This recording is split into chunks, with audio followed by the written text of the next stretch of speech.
Mesdames,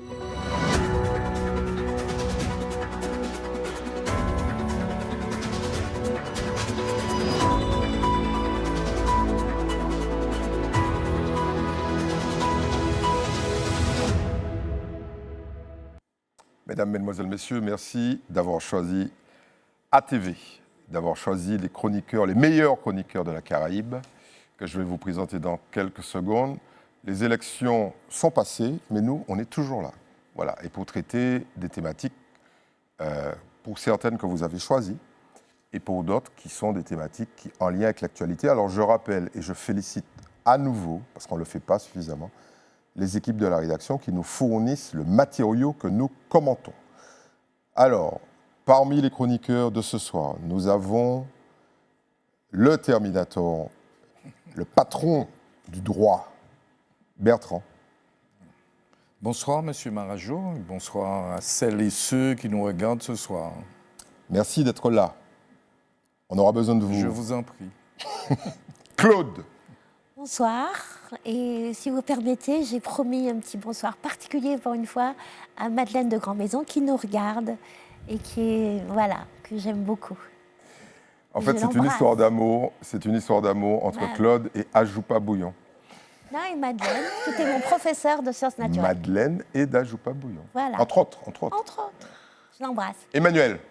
Bonsoir Eddy, bonsoir à vous tous et bonsoir à tous ceux qui nous écoutent. Très bien. Si vous voulez connaître leur nom de famille, vous m'appelez. Frédéric, félicitations. Bonsoir. Je vous remercie. Vous avez traversé cette période municipale électorale saine et sauve. En tout cas, entière. Voilà, ce qui n'était pas donné d'avance. Exact. Très bien. Alors, je vous rappelle que notre ami Frédéric a pris un peu de recul par rapport à tout ça, mais ne vous inquiétez pas, elle reviendra tôt ou tard. Eddy. Bien, alors j'arrête de l'embêter. Bon, vous savez, je viens de l'évoquer, les municipales sont passées, ça... Excusez-moi, l'expression, ça a foutu un bordel pas possible dans le paysage politique martiniquais, et notamment avec la féminisation, puisqu'on était parti avec 4 maires, là on en a 9, et on va vous présenter les 5 nouvelles sujets. Les 15 et 22 mars, les urnes ont parlé. Le peuple a choisi de confier les clés de 9 communes à des femmes. Un signal fort envoyé par la population et revendique un nouveau cap dans l'exercice du pouvoir local. Une prise de responsabilité assumée qui redessine le visage des mairies et ouvre une séquence politique résolument tournée vers l'avenir. Comme aux Trois-Îlets où Nathalie Gratte met fin à 36 ans d'hégémonie d'Arnaud René Corail. Tout d'abord, pour moi, les Trois-Îlets ont gagné. C'est clair et net, ce n'est pas uniquement la victoire de Nathalie Gratte. Et donc, du coup, on va se mettre tout de suite au travail. On est prêt à travailler pour les Trois-Îlets. Donc, déjà, l'investiture, mise en place du conseil municipal. Et puis, comme nous avons annoncé dans notre programme et pendant la campagne, un audit financier et organisationnel, effectivement, pour faire le point, mettre les choses à plat en termes de ressources financières et humaines pour mettre en œuvre le projet de ville pour lequel la population nous a élus ce soir. Et puis, assurer pour les projets déjà en cours. Au lendemain des élections, dans la rue comme sur les marchés, les électeurs disent majoritairement accueillir ce changement avec enthousiasme. Beaucoup évoquent une évolution des mentalités et l'arrivée d'un véritable vent de fraîcheur dans la vie politique locale. Je pense que c'est une bonne chose parce que les femmes étant la moitié de l'humanité, parce que la société martiniquaise, elle est beaucoup matriarcale, je pense que c'est une très bonne chose que les femmes arrivent aux responsabilités parce que, vu ce que font les hommes, elles ne peuvent pas faire pire. Encore une fois, je pense qu'il faut du courage pour pouvoir se greffer dans un monde masculin. Il y a d'autres milieux qui sont très masculins et les femmes osent. Et je pense qu'il faut des hommes et des femmes et que les femmes peuvent prendre cette place-là dans la politique. Les femmes qui ont pris le pouvoir dans plusieurs mairies, je pense que c'est un premier pas qui se fait justement en Martinique.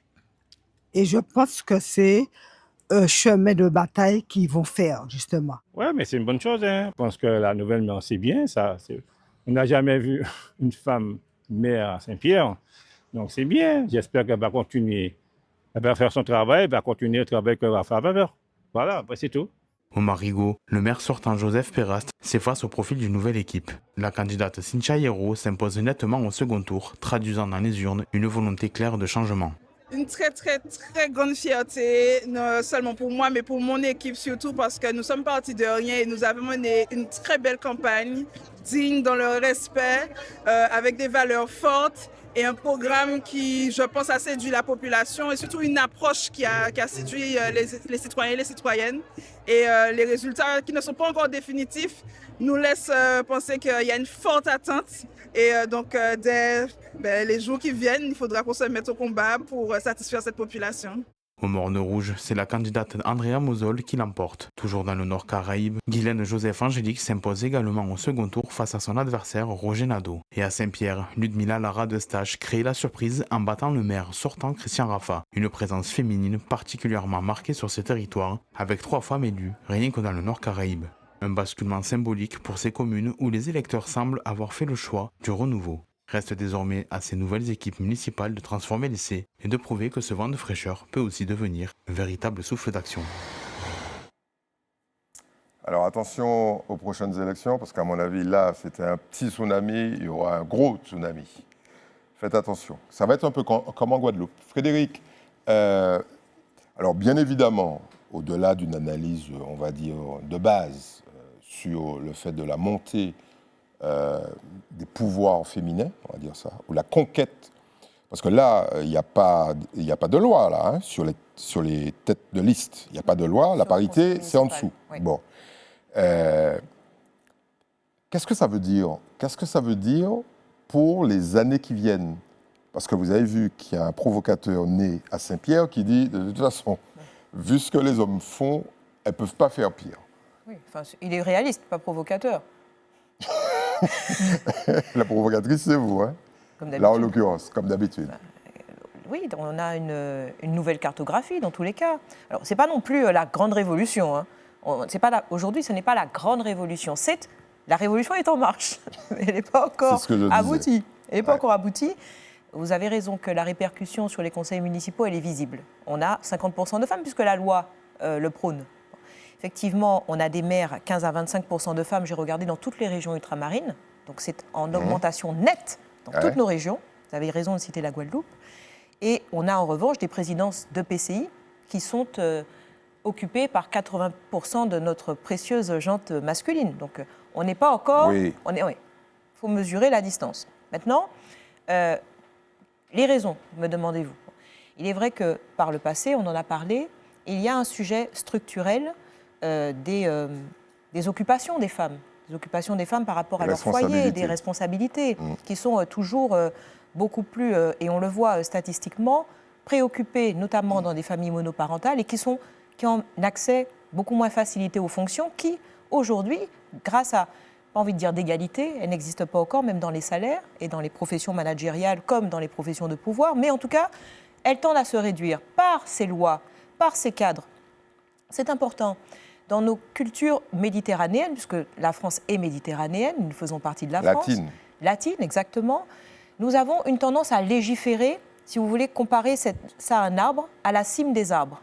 Bon. Ça, c'était le propos de Bertrand, il n'y a pas très longtemps. Ah ben Bertrand, je te rejoins, je t'écoute beaucoup, mais je n'avais pas entendu cet exemple. Mais on a une tendance à légiférer à la cime des arbres, alors que des pays comme les pays nordiques ou les pays scandinaves ont tendance à légiférer à la base, dans le nœud du problème. Je m'en explique succinctement.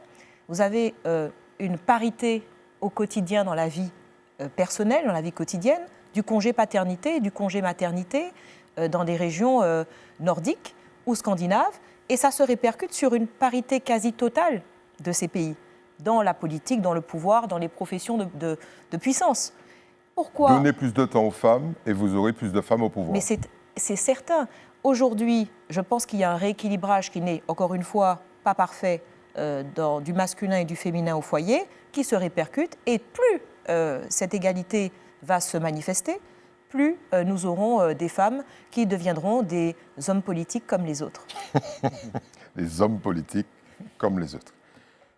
Bertrand, alors vous avez déjà entendu sur le sujet et vous disiez que vous ne trouviez pas ça normal de légiférer. Ce qui serait normal, c'est que dans la vie quotidienne, comme dans les pays anglo-saxons, donc vous êtes beaucoup plus large que les pays nordiques, ça se fasse de manière naturelle. Mais on sait très bien que le machisme, le patriarcat, le capitalisme ne vont pas dans ce sens-là. C'est une erreur, selon vous ? Alors, je ne sais pas si c'est une erreur, mais on peut prendre acte, en tout cas, donc d'une différence qu'on n'a pas observée dans plein de domaines entre les pays de culture latine, donc on connaît un rayon, donc le droit français vient donc et vient donc du droit romain, et puis les pays de l'Europe du Nord qui ont une autre culture, une autre approche donc des questions sociales, sociétales. Et effectivement, dans les pays de l'Europe du Nord, le congé que j'appellerais parental, ce sont plus les hommes qui utilisent ce congé, effectivement, ce qui permet donc aux femmes de vaquer à leurs occupations professionnelles ou autres. Et effectivement, ça permet que les femmes donc, suédoises ou encore norvégiennes puissent occuper les fonctions politiques. Donc, c'est une question de culture. Qu'est-ce qui nous manque? Alors, qu'est-ce qui nous manque? Je pense qu'il faut qu'on... Je ne dirais pas qu'on s'inspire du modèle, donc, parce qu'on a notre singularité française, et puis particulièrement martiniquaise. Mais en tout cas, moi, j'apprécie cette question sur un plan démocratique. C'est normal, à la limite. Vous n'êtes pas pro légiférer, vous êtes... parce que légiférer, finalement, c'est toujours l'État qui légifère. Oui, mais c'est ça qui nous a permis de progresser. Ça peut être instrumentalisé. Les femmes ont dû attendre 1946 en France pour pouvoir voter. C'est pas normal non plus. Mais c'est grâce à une loi. Normal. Mais bien sûr que la loi quand même est utile. Elle est nécessaire. Mais réfléchissons un tant soit peu, en se disant, est-ce qu'on avait besoin d'une loi pour instaurer la parité? Est-ce qu'une société qui fonctionne donc de manière fluide n'aurait pas pu instituer donc ce principe, mais en son sein? Mais il y a des partis qui préfèrent payer une amende. C'est une société verticale. Oui, c'est une société verticale. Elle doit être un peu pragmatique. Il y a des partis, notamment les partis de droite en France, qui payent systématiquement une amende pour éviter de respecter la parité. Oui. Mais on ne peut que dénoncer de telles pratiques. On ne peut pas. Ceci n'est pas acceptable à aucun moment. Mais les paroles. Oui, mais bon, peut-être qu'il faudrait que les femmes fassent une révolution.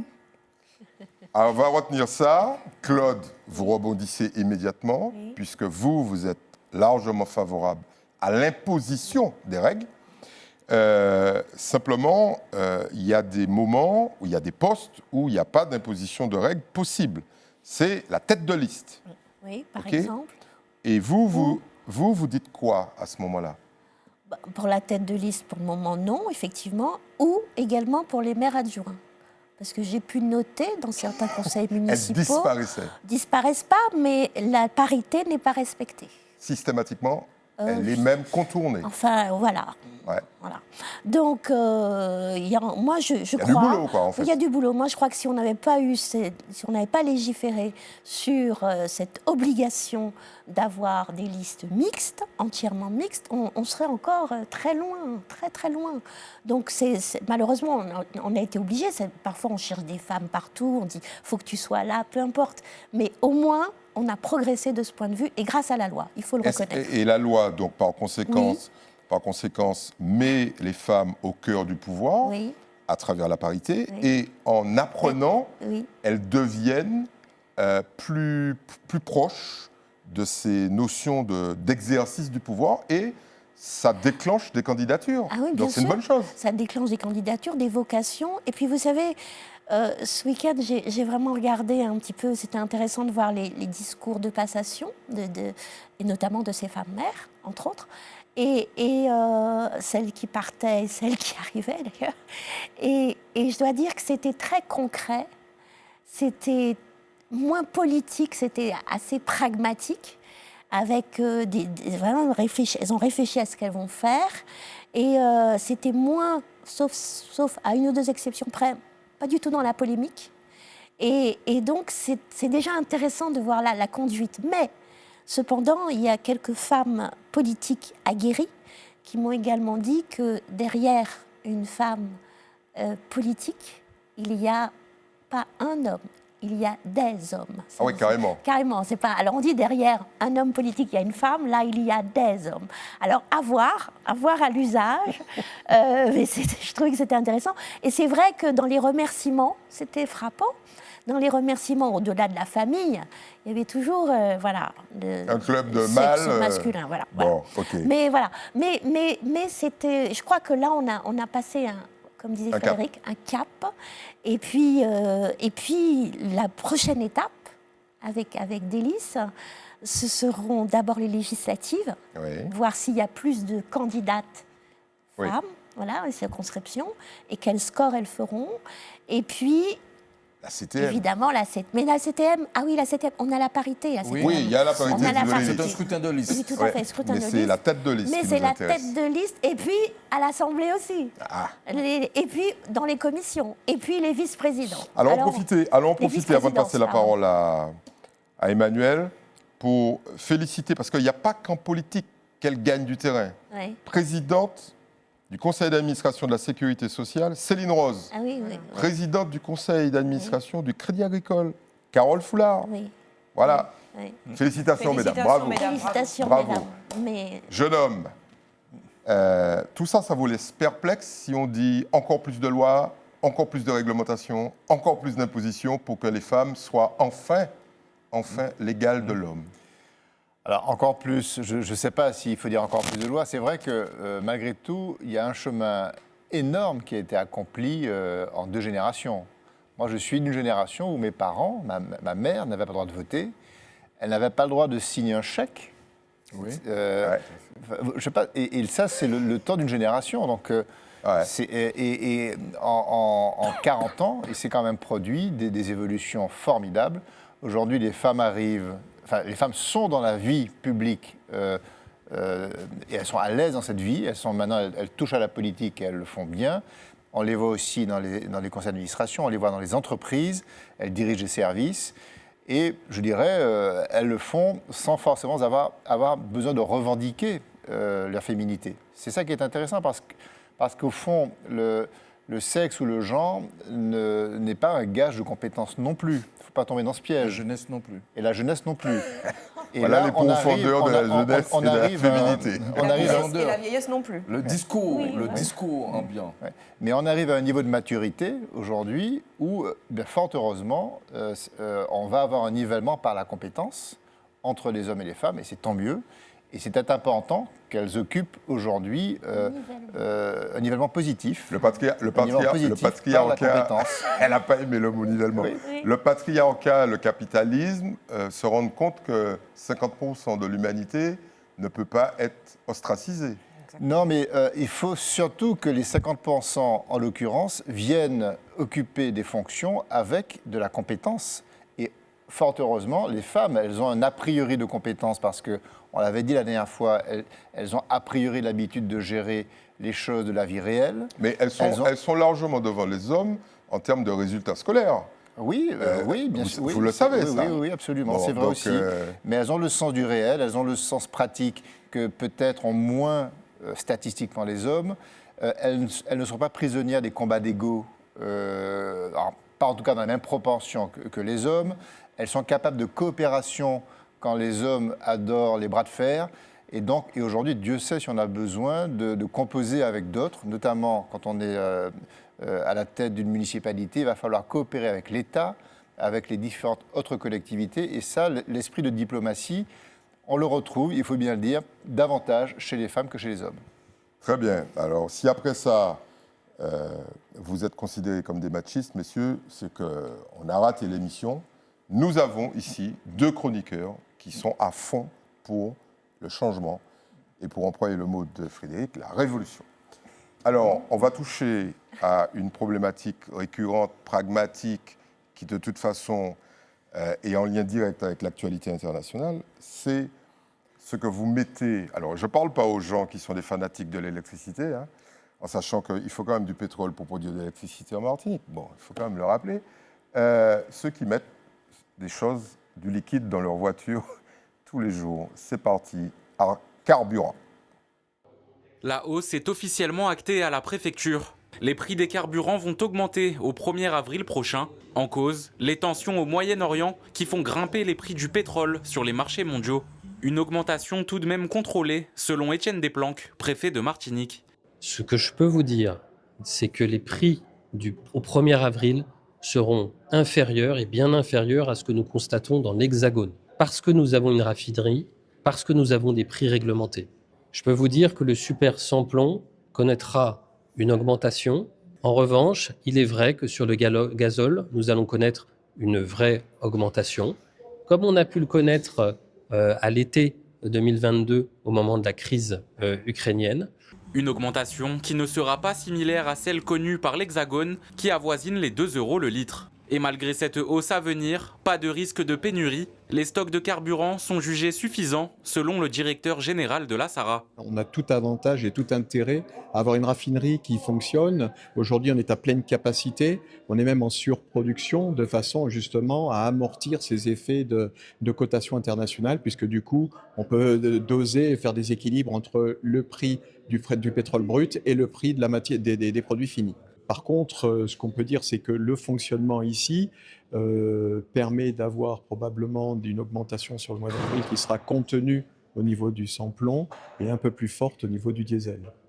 Le diesel connaîtra donc une augmentation mercredi prochain et le sans-plomb également. Mais dans les stations-service, difficile de rassurer. Pour les automobilistes, cette nouvelle est dure à digérer. Ça risque de modifier nos habitudes parce que si le budget de carburant il change, c'est sûr que ça risque de changer beaucoup de choses. Ça a modifié le petit acheminement, le petit transport.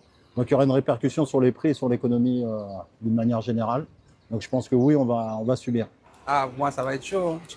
Les trajets tous les jours, c'est déjà compliqué. Je fais beaucoup de routes tous les jours, je fais beaucoup de routes en fait. Après, ça me fait dépenser beaucoup. Sinon, si ça augmente, il y a des personnes qui sont en difficulté aussi, qui roulent beaucoup, donc ça peut être compliqué pour eux. Une hausse qui rappelle celle déjà observée en 2022 et 2023. Les automobilistes devront une nouvelle fois s'adapter. Bon, je vais vous donner le cours du baril de Brent. Oui, je veux bien parce que... Il est... Elle n'y comprend rien. Personne n'y comprend rien du tout. Il est à 114 $. Alors, le Brent, c'est le baril de la mer du Nord. Alors, il n'y a pas que celui-là qui soit la référence. Il y a aussi l'américain. Bon, l'américain est un tout petit peu plus bas, mais c'est le Brent qui nous concerne, nous, parce que contrairement à ce que beaucoup de gens pensent, notre pétrole ne vient pas du Venezuela, mais de la mer du Nord. Bon, enfin, l'essentiel. Bon, on a un souci, là. On a un souci, c'est que Trump a décidé de mettre le dawa, et en mettant le dawa, il a permis aux pétroliers américains de gagner beaucoup d'argent. Et cet argent, il vient de nos poches. Bertrand, est-ce que tout ça n'est pas un signal très fort pour booster tout ce qui est investissement en matière d'économie d'énergie, d'énergie renouvelable, etc., etc. Sauf aux États-Unis, où Trump a donné aurait donné $1 milliard à Total pour qu'ils arrêtent l'énergie éolienne. Bon, oui. Vous dites quoi? Est-ce que tout ça, c'est pas le moment d'en profiter? Oui, et puis surtout pour des petits pays comme les nôtres qui sont dépendants, donc nous sommes dépendants du pétrole, effectivement, donc il y a matière à réfléchir, donc bon, pas la Martinique seulement, mais en tout cas, c'est certainement l'occasion, parce que si on analyse les choses sur le long cours, nous sommes pratiquement au 5e choc pétrolier depuis les années 70, et on voit qu'il y a une récurrence. Ce sont toujours donc, des questions de géopolitique. Tout à fait. D'accord, des crises géopolitiques qui génèrent effectivement donc, la fluctuation du prix du pétrole. Et nous, petite île, nous en pâtissons, nous subissons les conséquences de tout cela. Donc peut-être que l'heure est venue. Alors, c'est une question qui doit nous préoccuper, mais c'est une question mondiale, que peut-être que l'heure est venue pour qu'on passe à autre chose. Je ne sais pas quoi. Mais qu'est-ce qui nous manque? Alors, je pense que sur cette question, alors quand vous dites qu'est-ce qui nous manque, c'est vrai, nos politiques locaux pourraient s'approprier cette question, mais vous voyez bien que c'est une question qui nous dépasse largement. Mais pourquoi? Pour quelle raison? Parce pour quelle raison? Il y a des départements français, il y a des régions françaises qui ont dit, bon, ça suffit. Par exemple, en Bretagne, ils ont dit, voilà, on va implanter des éoliennes au large, et par exemple, à Saint-Nazaire, les éoliennes fournissent l'électricité consommée par 760 000 personnes. On est combien? Sous cet angle-là, je suis d'accord avec vous. Oui. Sous cet angle-là, effectivement, nous sommes défaillants. Ouais. On aurait pu déjà s'attendre à ce qu'on ait plus d'éoliennes, plus donc d'utiliser la géothermie, puisque depuis certain temps, on nous parle d'un projet du côté donc, de Bellefontaine, avec EDF notamment. Donc c'est vrai, effectivement, là, on peut parler d'incurie aussi, effectivement. Donc, mais le problème est certainement un problème d'ordre mondial. Il est l'heure que sur cette planète, qu'on engrange véritablement, qu'on enclenche un processus donc, de transition énergétique, de transition écologique, parce que c'est l'avenir de notre planète qui est en jeu. On ne peut pas continuer à dépendre donc, du pétrole de ce type, sous cet angle, parce qu'on va à notre perte. Alors rappelons quand même que le premier choc pétrolier date de 73 avec la 73. guerre du Kippour, voilà, tout à Israël fait. contre les pays Exactement. arabes, Mais et c'était on voit à nouveau bien la que- même région. voilà. Oui, toujours la même région, C'était la donc même et région. toujours ce même pays qu'est Israël. Bon, est-ce qu'on doit se contenter, comme vient de nous le conseiller très fermement Bertrand, attendre que le monde se penche dessus, ou est-ce qu'on peut dire aux hommes politiques, pourquoi vous attendez que ce soit des investisseurs extérieurs qui plantent des éoliennes dans le pays? Pourquoi vous ne prenez pas, parce que ça ne coûte pas si cher que ça finalement, et surtout, ça permet de faire des économies substantielles. On dépense pratiquement 1 milliard d'euros à acheter du pétrole pour faire de l'électricité. Que le monde se penche sur la Martinique ou que les Non, politiques que se les penchent sur leur Martiniquais- pays? Oui, voilà. Ah oui, que les politiques se penchent sur leur pays. Ah mais c'est une excellente idée ça. Mais Enfin. Mais dis, Je bravo. vous tends la perche. Ah merci. Je répondrai en 3 mots. Allez-y. Octroi de mer. Mer. Il faut exploser l'octroi de mer Mais attendez. sur les hydrocarbures. On a un mix énergétique qui est en Martinique, mais qui est évident entre, vous l'avez dit, les éoliennes, l'hydraulique. On a toutes sortes de ressources. On ne va pas se faire Solaire. le topo, les panneaux photovoltaïques, que de plus en, et sans parler des réserves d'eau, qui peuvent mener, alors pas une totale autonomie énergétique, Non, mais c'est un impossible. mix. Soyons raisonnables, soyons équilibrés. C'est déjà pas mal, hein. Je crois qu'on est à 25%. Mais c'est pour vous montrer qu'il y a une volonté, et Ouais. notamment d'entreprises privées ou de particuliers. On le voit. Et, Ouais. et voilà. Maintenant, qu'à chaque fois, nous soyons impactés. Alors déjà, il faut dire qu'on est modérément impacté par rapport à l'Hexagone, parce qu'il y a un véritable bouclier qui a été mis en place par la Ouais. préfecture. Les prix Mais sont heureusement qu'ils sont contrôlés. là. Merci la France. La Disons ce République- soir, la merci République la française. France, merci la République, il faut le dire, franchement. Et puis on a cet effet tampon de la Sahara qui existe également. C'est pas pour rien qu'on a à chaque fois des décalages de plusieurs semaines ou de plusieurs mois. Il faut les féliciter Parce quand qu'on même. produit. Absolument. Et puis enfin, c'est particulièrement le gazole qui est le plus exposé. Et le gazole, c'est l'énergie fondamentale pour tout ce qui relève du transport, de la logistique et de la production. Donc, les premiers impactés, ce sont les entreprises. Alors que le C'est transport, on aurait pu passer à d'autres formes d'énergie. Oui. Les industries, pareil. Mais dis, je veux continuer, s'il vous plaît, laissez-moi poursuivre. non, mais oui, oui, parce qu'on va dire la même chose. Mais oui, au bout d'un moment. Donc, au bout d'un moment, alors, non seulement il y a cela, cette autonomie énergétique, et puis il y a ce maillage dont on parle, je pense, chaque semaine, d'une façon ou d'une autre, des transports. La dépendance aux énergies résulte aussi de la dépendance à la voiture, qui dépend de notre sujet systémique de transport, n'est-ce pas? Et on a enfin des conséquences, c'est-à-dire que ce genre de crise, ça ne touche pas uniquement l'industrie ou l'agriculture, même si ce sont les premiers impactés, ça touche également le transport aérien. Et oui, les billets d'avion, ils vont se répercuter. C'est déjà le cas. Discontinuité territoriale aggravée. Donc, il est temps, effectivement, alors, on ne peut pas tout changer. Le Moyen-Orient, de toute façon, c'est une zone sensible depuis des décennies. Il n'y a pas qu'Israël, il y a l'Iran, il y a toute une zone, le Liban, le Sud-Liban notamment, le détroit d'Ormuz, le canal de Suez, enfin tout ce qui est transport stratégique passe par là. Donc, il est vrai que vous avez raison, la géopolitique se déplace d'un point de vue états-unien. Il y a aussi, on en parle aussi comme une sorte de ritournelle de l'Amérique latine qui génère aussi du pétrole et qui, à cause des normes européennes, ne peut pas nécessairement adhérer à nos obligations en Martinique. Donc oui, je crois que c'est d'abord une volonté politique à mettre en place et qui ne l'est pas parce qu'il y a des conditions économiques que nous connaissons. Mais je crois que la préfecture a été un grand tampon par rapport à cette situation. Ouais, je pensais que vous auriez été un peu plus sévère, mais on va laisser ce rôle-là peut-être à nos deux prochains chroniqueurs. Emmanuel, nos deux précédents chroniqueurs mettent l'accent sur le fait que, alors Bertrand a parlé d'incurie, il n'y a pas de volonté politique de passer très rapidement à une autonomie. On va pas parler d'indépendance, ce serait débile. Une autonomie en matière d'énergie, en tout cas de production énergétique. Alors, il ne faut surtout pas demander aux politiques de faire. Il faut demander aux politiques de donner un cap. Il faut laisser les entreprises faire. Et le rôle des politiques, c'est de donner le cap. Moi, je me souviens, il y a quelques années, à La Réunion, c'était Vergès, qui avait mobilisé tout son peuple, y compris donc, les entreprises, mais les populations, pour en dire, à l'horizon 2050, 50% d'autonomie énergétique.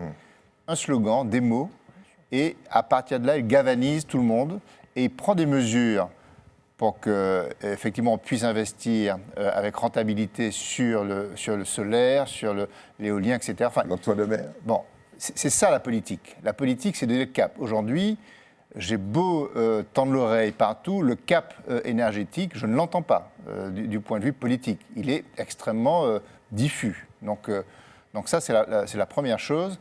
Et puis la deuxième chose, il y a ce qu'on subit. Là, on subit effectivement les grands mouvements internationaux, les cours du Brent, etc. Ouais. Et puis, il y a ce qu'on choisit. Aujourd'hui, moi, je suis assez surpris qu'à l'heure où le prix du carburant explose, il y ait une grève dans les transports en Martinique qui mobilise des milliers de Martiniquais qui ne peuvent pas circuler, non pas parce que le prix de l'essence a explosé, parce que le système est bloqué par un mouvement de grève. Donc je nous invite à nous interroger sur ce que l'on peut faire quand on choisit d'accélérer un malheur. Et là, je pense que c'est un vrai problème, cette histoire de conflit qui aujourd'hui immobilise dans le contexte actuel du prix de l'essence. Je trouve que là, ça doit nous interroger. C'est la double peine. Même si on avait des prix de l'essence très bas, on serait quand même pénalisé par cette histoire de transport. On rappelle que c'est une entreprise qui paralyse, enfin les salariés d'une entreprise qui paralyse la totalité du système. Bravo. Claude, donc on n'a pas trop tapé sur les politiques. Emmanuel a même dit, il ne faut pas leur demander de faire, il faut leur demander de nous donner un cap. Mais à mon avis, ils tournent tellement en rond qu'il n'y a pas de cap. Claude, vous êtes beaucoup plus sévère que ça. Bah, écoutez, on a quand même le souvenir de l'arrêt d'un chantier vers Grand-Rivière, Macouba, avec des éoliennes, etc. On a dit on arrête ça, terminé. Il y avait des investisseurs et tout ça, ce qui fait que dans la communauté des investisseurs pour la Martinique, ça va très vite. Bon, il y avait un problème quand même de traverser de Grand-Rivière. Il ne faut pas toucher à Grand-Rivière. Oui, non, mais d'accord. Mais enfin, on a pu trouver... Mais il y a une solution. Cet arrêt brutal a fait que, je peux vous dire, dans la communauté des banquiers, des personnes susceptibles d'investir, ça a ajouté un froid, pour ne pas dire polaire. Voilà, donc il faut le dire les choses. Alors, on parle de machin, truc, politique énergétique, on verra ce qu'on veut. Au-delà de ça, quand même, il faut reconnaître une chose, Frédéric l'a souligné, je vais plus loin, il faut reconnaître que grâce à notre raffinerie, c'était un désir du général de Gaulle, il y a 50 ans, la plantation de cette raffinerie aux Antilles françaises, Antilles-Guyane, pour approvisionner les régions françaises d'Amérique, eh bien, nous sommes pour le moment relativement indépendants, pour une fois. C'est-à-dire que par rapport à d'autres territoires de la Caraïbe, nous, on gère. Et on a été regarder les prix à Saint-Kitts. Oui, voilà. C'est catastrophique. Exactement. Et on est beaucoup... 160% d'augmentation. Oui, tout à fait. Et on est beaucoup moins sensible, non seulement à un arrêt brutal, enfin on a des stocks pour le moment, qui sont là, on n'a pas à nous dire, à nous rationner comme on a connu à une certaine époque, et d'autre part, on a cette hausse qui globalement, je ne vais pas rentrer dans les détails, mais depuis le mois de janvier multiplié par 2, voire 2,5, pour que ce soit le samplon, le gazole ou autre, etc., ou le gaz, eh bien, on a une hausse contenue. Et c'est grâce à cet engagement politique de l'époque. Il faut rappeler qu'il y a des hommes politiques martiniquais qui voulaient supprimer la SARA, fermer la SARA. Absolument. Donc ça, c'est fondamental. Et d'autre part, il faut quand même savoir aujourd'hui, pour prendre conscience des choses, qu'il y a des compagnies aériennes, parce qu'il y a aussi ce qu'on appelle le jet, le carburant, qui se transforme en kérosène pour les avions, qui a énormément, il y a une contraction de production. C'est principalement le Qatar qui produit ce type de carburant. Eh bien, il y a des compagnies aériennes comme Qantas, par exemple, et d'autres, qui ont dit, à partir du temps, australienne, eh bien, la ligne Paris-Perth, on arrête, les longs courriers, etc., parce que ça coûte trop cher, parce que on n'est pas à l'abri non plus de ce genre de choses. Donc, on a encore un peu de chance, croisons les doigts, et heureusement qu'il y a les élections américaines de mi-mandat au mois de novembre pour que le président Trump puisse réviser un peu, je ne sais pas quoi, parce que pour le moment, on est quand même assez mal barré, et on a une petite chance, nous, dans notre Martinique, Guadeloupe, Guyane, parce que si on regarde, comme vous l'avez, même Trinidad, qui est pourtant producteur, aux États-Unis, où ils raisonnent en gallons, mais si on raisonne en litres, ils n'ont jamais payé, ils sont fous, les Américains, le dollar, $1 le litre, je veux dire, c'était pas ça. Donc, soyons précautionneux, et pour une fois, nous avons quand même de la chance d'être un petit peu français. On va se faire taper sur la tête. Vive la République française, selon Claude. À ce qu'Emmanuel a dit. Donc, c'est vrai, on peut demander aux politiques de fixer un cap, mais il peut aussi faire. Parce que tout à l'heure, il a parlé de contrôler. Je pense que le mot contrôler ne convient pas pour caractériser notre situation. Il faut utiliser celui d'administrer, qui renvoie au fait que le prix est fixé par le politique. Et je pense que c'est ce qui nous permet donc d'amortir un petit peu ce choc. Il faut quand même rappeler que quand le politique administre, c'est nos impôts qui compensent. Il faut quand même le rappeler. Au moins, mettons ceci aussi en avant. Oui, voilà. Bon, d'une manière ou d'une autre, c'est nous qui payons. Alors, on aborde un sujet qui l'a fait polémique totale. Les Martiniquais ont été blessés, enfin les éleveurs martiniquais ont été blessés d'être stigmatisés. Pour ceux qui étaient en vacances, abattage difficile, on parle même de conditions d'abattage déplorables. Bon, on va découvrir le sujet et vous allez vous faire votre propre opinion avec nos chroniqueurs. C'est parti. Des images tournées en caméra cachée à l'abattoir du Lamentin en début d'année seraient à l'origine d'une controverse. L'association de défense animale L214 affirme qu'elle montrerait plusieurs dysfonctionnements dans la chaîne d'abattage. Bovins saignés encore conscients, contention insuffisante et usage répété de l'aiguillon électrique. Des faits qui, s'ils étaient confirmés, pourraient constituer des infractions. L'association annonce avoir déposé plainte pour mauvais traitement, cruauté et sévices graves. Elle demanderait une fermeture immédiate de l'établissement, estimant que les conditions actuelles ne garantiraient pas une mise à mort conforme aux règles. Donc on a des animaux qui sont suspendus par une patte, saignés, encore sensibles, conscients. Donc c'est beaucoup de souffrances qui sont rajoutées déjà au lieu même de l'abattage. Et on a même des bovins qui sont découpés, qui sont encore vivants. C'est-à-dire qu'on coupe les pattes, on coupe la tête, et ils montrent encore des signes de vie. Donc, ce qui est évidemment totalement interdit par la réglementation. On voit aussi des employés qui utilisent fortement l'aiguillon électrique. Interrogé, le président de l'établissement appelle à attendre d'éventuelles conclusions officielles, sachant que le président du conseil exécutif a demandé une enquête sanitaire et administrative approfondie par les services de l'État. Nous avons contacté notre avocat, parce qu'en même temps, il y a des images alors qu'il n'est autorisé à personne de prendre des images. Il y a des images, il semblerait que des images soient récupérées, y compris le soir. Bon, il y a un certain nombre d'éléments techniques qui expliquent comment on peut voir un certain nombre de choses à vue et comment ça peut arriver. Ce que je dis, je suis vraiment étonné. Maintenant, on laisse la justice poursuivre, faire des enquêtes. Dans les rues, cette affaire suscite déjà des réactions contrastées. Indignation, doute ou relativisation, certains habitants disent vouloir en savoir davantage avant de se faire une opinion. Ils ont raison, puisque en plein 2026, moi je pensais que l'abattoir était quand même au nom, mais quand on dit qu'ils ont fait des travaux, que les choses ont été améliorées, quand même aujourd'hui il faut s'inquiéter du bien-être des animaux. C'est vrai qu'il faut les tuer, mais quand même respecter, enfin ils donnent déjà leur vie, mais au moins les tuer décemment. Donc. Je pense que c'est vraiment barbare, même si ce sont des animaux, mais les découper alors qu'ils sont encore vivants, c'est affreux. Il faudrait peut-être vraiment les tuer et puis les découper après. Moi, pour ce que j'ai vu et entendu, j'ai été choquée, mais vraiment choquée. J'étais en train de dîner en plus, donc ça m'a coupé l'appétit. Et je crois que si ça s'apparente vraiment à de la maltraitance animale, c'est inadmissible, inacceptable. C'est un petit peu fort. Ça m'étonnerait que quelqu'un le dise alors que c'est pas vrai. Si on l'a filmé, si on a dénoncé, c'est qu'il y a une suspicion quelque part. Il faudrait peut-être faire une enquête pour voir effectivement ce qu'il en est auprès des employés de la base. Une polémique qui pourrait relancer localement le débat sur les conditions d'abattage et le bien-être animal.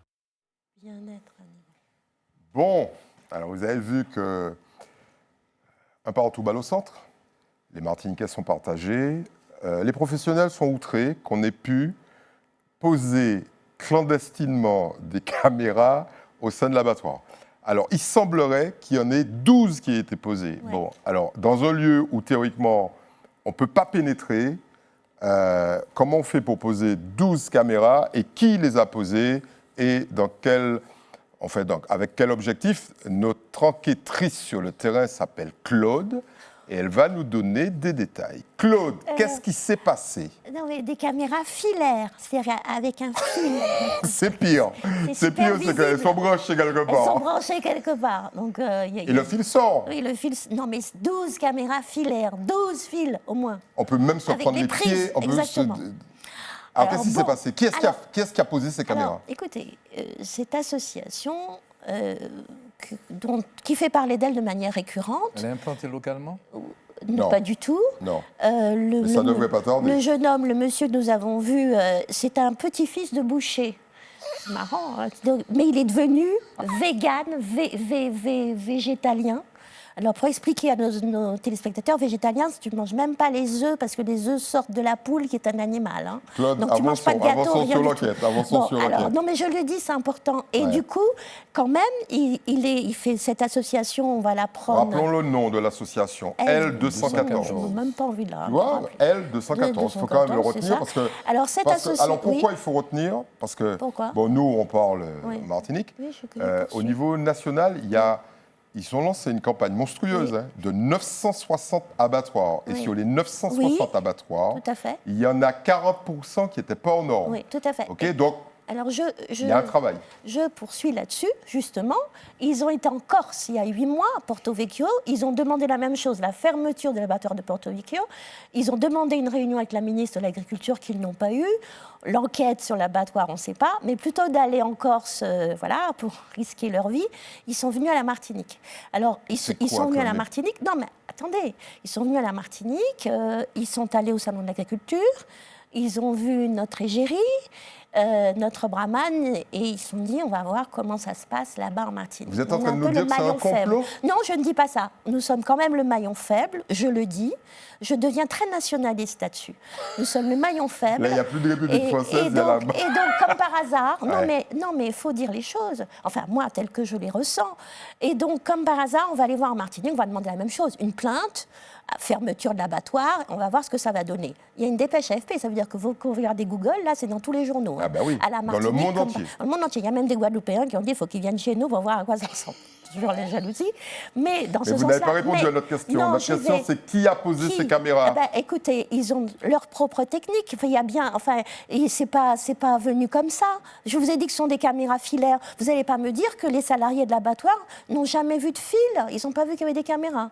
Ils n'ont pas vu. Vous êtes en train de nous dire que peut-être qu'il y a des salariés qui ont posé, c'est ce que vous êtes en train de nous dire? Non, pas du tout. Je attention, ne me permettrai pas de dire ça. Je dis que les caméras ne sont pas invisibles. Oui, voilà. Elles sont pas arrivées surtout là qu'elles sont filaires. Ce seraient des minuscules caméras, vous savez, comme des détectives, là, c'est pas ça, non? Les machins qu'on voit pas, qu'on met dans la poche, pas du tout. Donc, écoutez, ça pose question.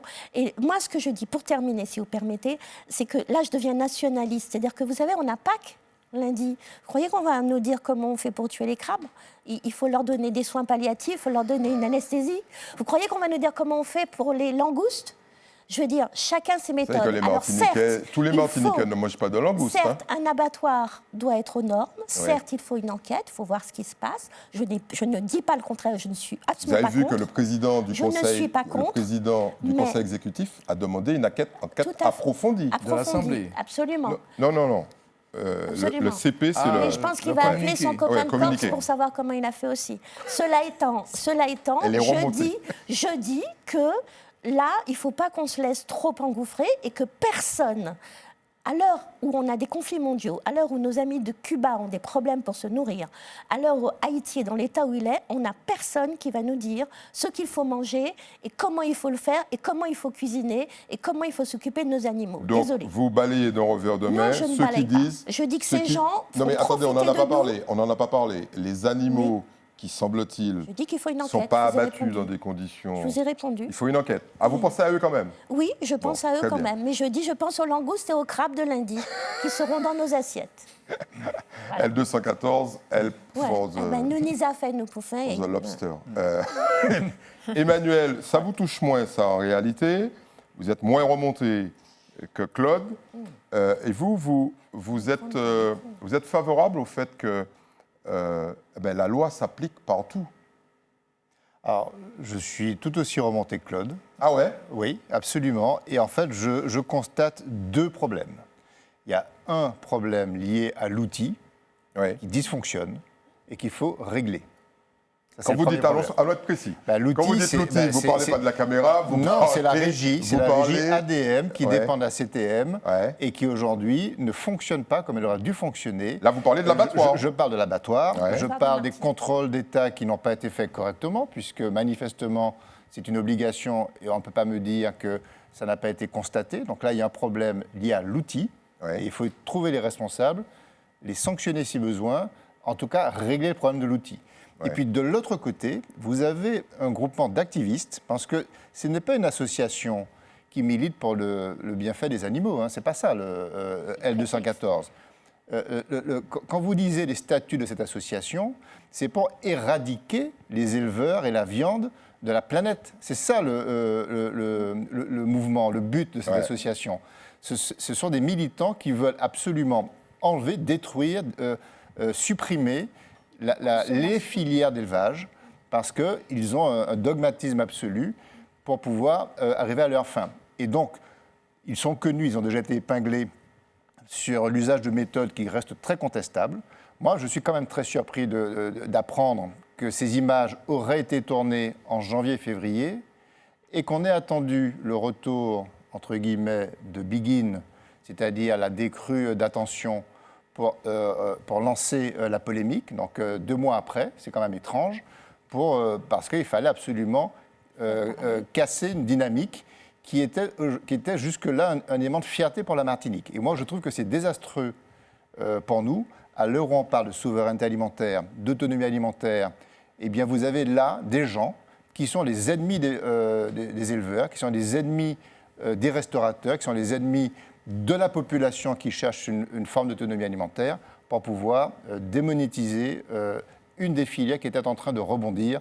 Moi, dont je suis très remonté. Donc vous êtes aussi le partisan de la thèse du complot.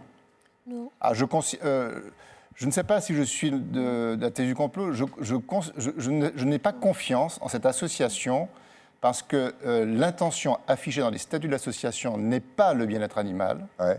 L'intention écrite, c'est de supprimer la viande des assiettes. Donc ça, c'est quand même, à partir de là, je me méfie de ce type d'association. Bertrand, vous, ça a l'air de vous laisser froid. J'allais dire comme une langouste, mais ce n'est pas vraiment le cas. Qu'est-ce que vous pensez de tout ça? Parce qu'on est là sur des enjeux qui sont... il y a des enjeux considérables. Si on ferme l'abattoir, il y aura une recrudescence de l'abattage clandestin. Tout à fait. Et avec le chlordécone, ce n'est pas sympa.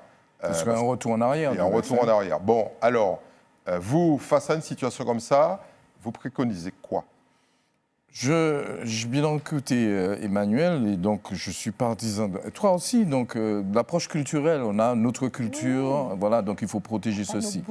Alors, c'est aussi une question, pour moi, qui me parle, parce que c'est une question aussi juridique.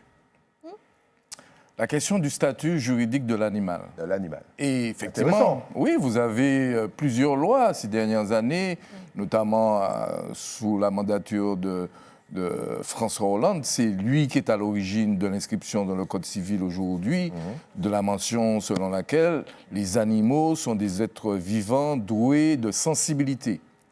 D'accord? Et puis vous avez une autre loi de 2021 qui prend un certain nombre de mesures, l'interdiction donc des bêtes sauvages dans les cirques, ainsi de suite, un certain nombre de mesures. Alors, derrière cette question donc, du statut juridique, qui est un peu hybride de l'animal, qui est un être vivant, donc à la fois, la dominante, c'est que c'est considéré comme un bien, donc comme un objet de droit, autrement dit un objet sous lequel on exerce des droits, en l'occurrence le droit de propriété, et puis on est en train tout doucement d'en faire aussi un sujet de droit, puisqu'on reconnaît aux animaux un certain nombre de droits. Et derrière cette dimension juridique, il y a une question donc, très philosophique, et donc merci pour cette mention. Je ne savais pas, je ne connaissais pas l'objet social donc, de cette association. Il y a un débat philosophique entre ce qu'on appelle les spécistes et les antispécistes. D'accord ? Les spécistes, ce sont ceux qui considèrent que l'être humain est l'espèce supérieure, et les antispécistes contredisent effectivement cette vision donc, sur les êtres vivants que nous sommes. D'accord ? Donc il n'y aurait pas de rapport de supériorité entre les êtres humains. Et c'est ce qui donne droit à ces débordements. Et je suis prêt à parier que cette association L214 doit effectivement adhérer à cette thèse d'antispécisme. Ah non, mais elle adhère. Claude, on va laisser Frédéric se prononcer. Frédéric, ne me faites pas croire que vous aussi, vous partagez cette hypothèse du complot. Quelle est la différence entre la corrélation et la causalité ? C'est-à-dire que, non mais, c'est quand même extraordinaire. Enfin, je trouve que l'enchaînement des faits, excusez-moi Eddy, l'enchaînement des faits est quand même particulier. Vous pouvez pas... Oui. On encense Begin sur le plateau, excusez-moi, oui. On encense Begin de partout dans les médias. On est fiers, enfin, on commence à... Enfin, vraiment, moi, Mais moi, j'ai du mal à voir... Attendez, non mais Eddy, vous me posez la question, non, admettez ma réponse. Vous allez répondre, mais... Oui.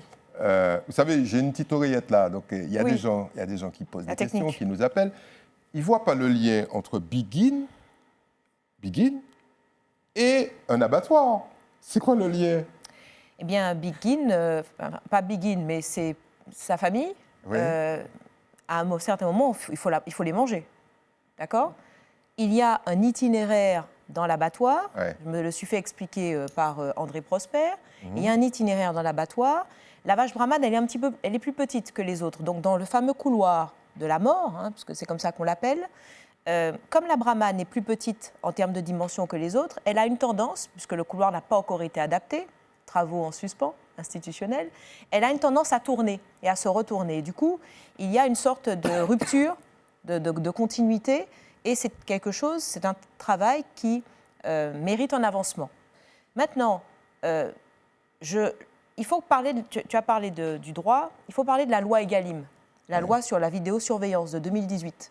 Alors, on n'arrête pas de me dire, parce que moi, j'ai aussi des personnes qui disent que je suis complotiste à ce sujet, oui, mais il faut des caméras, la loi Egalim, c'est 2018, etc. Bon, déjà, c'est une loi qui est expérimentale. C'est-à-dire que, bien sûr, il est positif que les abattoirs soient filmés, mais ce n'est pas une obligation. C'est une loi à titre expérimental, je le rappelle.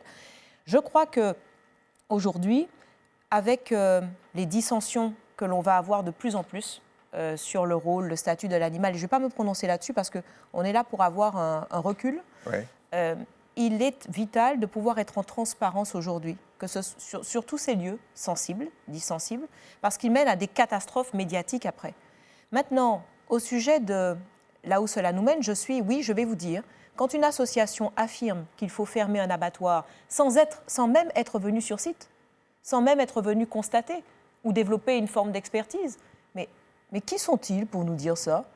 Non mais vraiment, qui sont-ils ? C'est-à-dire qu'en fait, je dois revenir à l'âge de Cro-Magnon où je vais empoisonner les compatriotes avec des abattoirs clandestins comme ça a été fait avant la mise en place de l'abattoir. Trouvons une solution dite raisonnable, à savoir une transparence et un contrôle efficient, que l'abattoir ainsi que les institutions responsables puissent montrer carte blanche, plus de transparence, de toute façon c'est vital dans notre organisation, mais de l'autre côté, ne nous faites pas de leçons. Oui. Parce qu'à ce moment, il faudra fermer tous les abattoirs de France dont on importe la viande en Martinique. Oui. À ce moment. Voyons Corse. Oui. Alors, moi j'aime bien cet équilibre que vous suggérez, parce qu'effectivement, s'il n'y avait pas eu L214, il n'y aurait pas eu d'enquête rigoureuse. On est bien d'accord ? Et de débat. Et de débat. Bon, très bien. Comme quoi, il faut toujours un commencement. Mais vous avez raison, on n'est pas là pour recevoir des leçons. Absolument. Très bien. Alors, il nous reste quelques minutes. Et là, la porte est ouverte, au plus et au moins. Et on va commencer, comme elle avait la parole, par Frédéric. Je vous remercie beaucoup. Bien, justement, je voulais parler des frappes américaines les frappes américaines, qu'elles soient dans les Caraïbes ou dans le Pacifique. Je suis assez surprise qu'on réagisse... Anti-drogue. Anti-drogue, Ouais, parce que comme absolument. il y a d'autres frappes en Iran. C'est vrai, vous avez raison. Je suis assez surprise par le fait que, donc sur la route des Caraïbes, qui est la zone majeure, hein, on le sait, hein, je sais pas, vous le savez tous, de trafic entre l'Amérique latine et l'Europe, il y a des frappes comme ça, unilatérales des États-Unis. Demain matin, elles peuvent très bien toucher notre île, comme elles peuvent très bien toucher nos îles et nos frères caribéens. Il y a des bateaux qui font la navette entre la Martinique et Sainte-Lucie tous les jours. Hein. Voilà, avec des interventions très fortes des Américains avec l'usage de la force létale, excusez-moi, aujourd'hui, sans aucun contrôle. Alors, je crois qu'il y a un vrai respect du droit maritime international. En tout cas, c'est ce que j'ai appris à l'école. Je crois également que la CARICOM, dont tout le monde se gargarise, non mais, il y a bien, Claude, il y a bien un intérêt qu'elle existe. Bien le tu vois. Non mais, je me dis, tu vois, non mais attends, on n'arrête pas de nous dire des grands principes et on n'arrête pas de nous parler d'autonomie, de protection, de sécurité. Agissez, c'est le moment. Je veux dire, même si c'est de la forme, organisez-vous, que ce soit en termes de préfecture au national, que ce soit en termes d'organisation caribéenne. Et c'est comme ça que le peuple va vous respecter. C'est comme ça que le peuple va suivre un projet respectable d'autonomie. Voilà, c'est un petit message. Alors, on a un scoop quand même. On vous annonce qu'il y a de fortes chances qu'Emmanuel Macron mette un pied en Martinique à l'occasion du sommet des chefs d'État de la Caraïbe. Bon, de la Caraïbe. Et ça se situerait... 2-3 juillet. En juillet, 2-3 juillet. Mon annonce n'a rien à voir avec cette information. Je voulais en profiter. Peut-être qu'il faut lui passer un petit mot. Oui. Bertrand, plus et moins. Plus. plus. Non, je n'ai pas vraiment de moins. Plus parce que à l'issue donc du mois que nous venons vient de s'écouler, du mois électoral, on dit. Moi, je parlerais plutôt d'année électorale. Oui, ça va commencer en mars. L'intensité a monté crescendo donc, au cours de ce mois. Moi, je pense que j'ai eu l'occasion donc, de le dire sur ce plateau. Moi, je pense qu'il faut féliciter tous ceux et celles, redire encore, tous ceux et celles qui se sont présentés à ces élections municipales. Donc, en cette période donc, d'évitement de la sphère publique, je crois que ces personnes méritent d'être honorées. Et puis, corrélativement, donc, à titre personnel, j'ai eu l'opportunité, je dirais, parce qu'on m'a invité, pour la première fois, à assister à l'installation d'un conseil municipal. Et c'est un moment, je dirais, politique, parce que c'est un moment de communion. Voilà. Très bien. Super. On dirait que ça vous a plu. Vous n'allez pas nous donner le nom de la ville. Non, je ne vais pas vous donner le nom de la ville. Très bien. Parce que dans certaines villes, ça a été un moment sévère. J'ai eu la chance. Oui, beaucoup de chance. Bon, Emmanuel. Alors moi, c'est un plus. On parle de filière d'autonomie alimentaire. Eh bien, moi, je veux faire un petit coup de chapeau à Cora Bernabé, qui a ouvert la maison du cacao au Lorrain, après 10 ans de gestation et de travail long.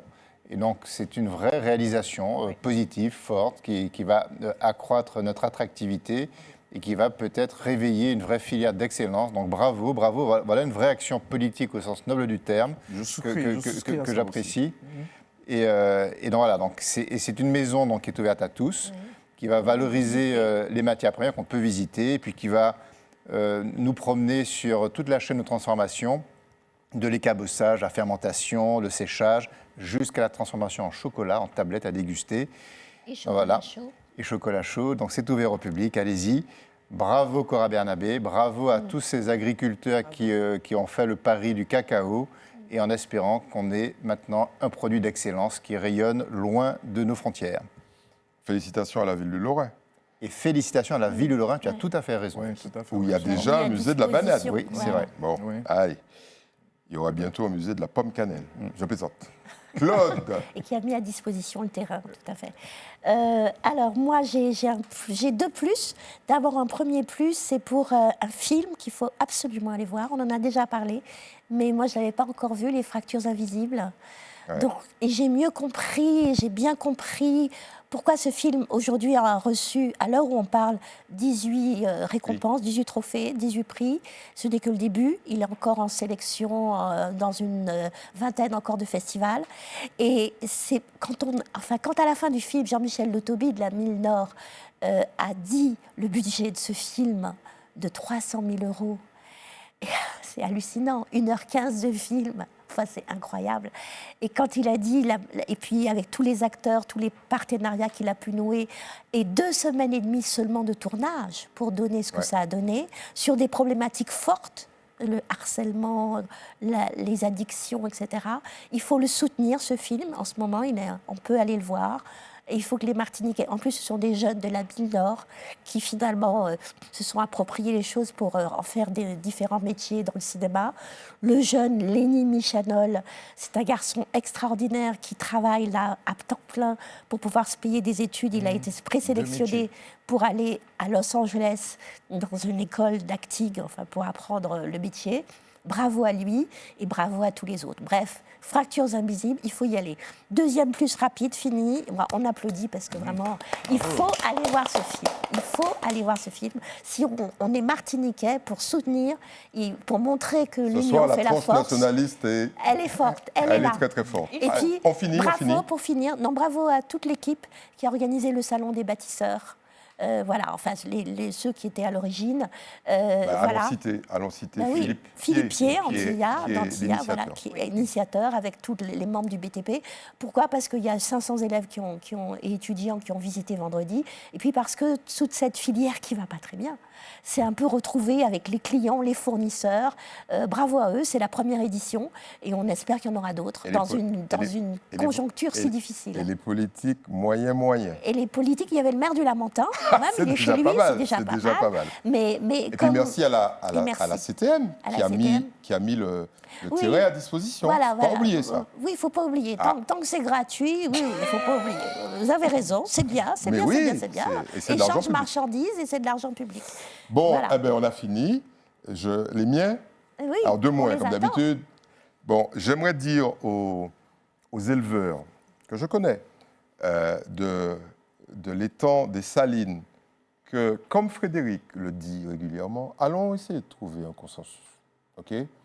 Bon, alors, rappelez aux écologistes qu'effectivement, ce n'est pas un canal naturel, c'est un canal qui a été créé par l'usine du Marin il y a 150 ans, mais il est devenu indispensable à la biodiversité, donc il faut le protéger. Donc, éleveurs et militants vont s'asseoir pour faire en sorte que ce canal soit protégé. Parce qu'en fait, les remblais, c'est pour faire passer les animaux. OK, il y avait un pont qui a été pété. Enfin bon, bref, messieurs, mesdames, mettez-vous d'accord. Et du coup, il y a des animaux qui se sont enlisés. Oui, il y a des animaux qui ont été dans la mangrove, qui ont failli. Bon, bravo aux pompiers qui ont sauvé une vingtaine d'animaux et leurs petits. Bon, et puis cette émission sert à quelque chose, puisque le processus d'attribution du marché du lixivia, vous savez, 300 000 mètres cubes de lixivia, 190 € le mètre cube, a été suspendu. Oh. Formidable. Et il semblerait que 2 députés, dont, alors je suis moins sûr, donc je vais parler de celle dont je suis sûr, Madame Bellé s'intéresse très fortement à cette problématique. Et ce soir, nous appelons Monsieur Giovanni William à la rescousse. Ces 2 députés vont s'occuper de ce dossier parce que c'est inacceptable. Voilà, très bien. Merci beaucoup. Merci aux équipes. Merci à la rédaction. Merci aux chroniqueurs qui, encore une fois, ont mis leur vie en jeu. pour vous dire la vérité et être transparent et surtout exprimer leurs opinions. Heureusement que nous sommes dans un état de droit. Ce n'est pas Bertrand qui va me contredire. Et donc, à la semaine prochaine.